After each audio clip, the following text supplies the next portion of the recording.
Before we leave the match made in heaven, though, that what a great story that is.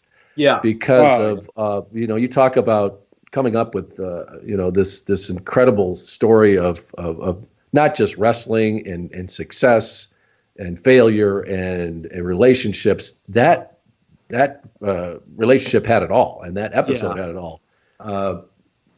So when you guys were doing that, did you get a feeling of just how dysfunctional that whole crazy situation was?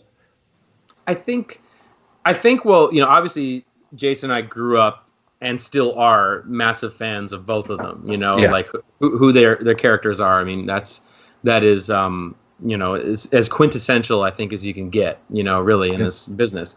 And so for us, it was like, we sort of looked at the story as like a fairy tale, almost like this Shakespearean sort of roller coaster ride, with its ups and its downs, with regards to this kind of romantic love story.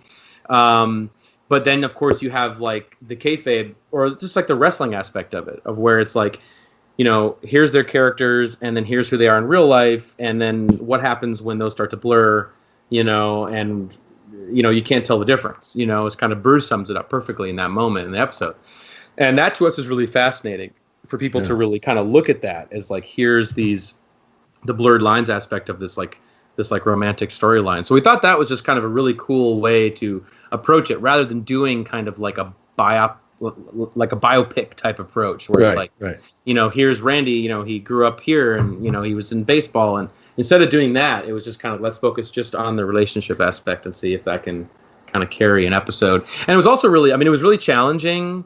Like, I think the biggest challenge of the episode was for us to try and make sure that, Miss Elizabeth kind of had a voice in the episode, because we really had a hard time getting people to kind of speak on her behalf, because, her family is still, rocked by, her loss, and rightfully so.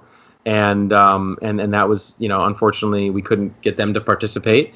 But and usually whenever we've ever heard about Miss Elizabeth, it's been through a male the perspective of a male perspective. Yeah. Right. So it was like so important for us to try and find someone, like a woman who was close to her during that time. Yeah. And I think Linda Hogan did a good job of that, of really kind of giving that perspective that I don't think a lot of people had heard before. Right. What it was like for her to live in that world. And as I meant, I said it's dysfunctional, but I'll tell you, I was around a lot of that. I loved Randy. Randy, to me, to this day, was one of my favorite people that I ever worked with.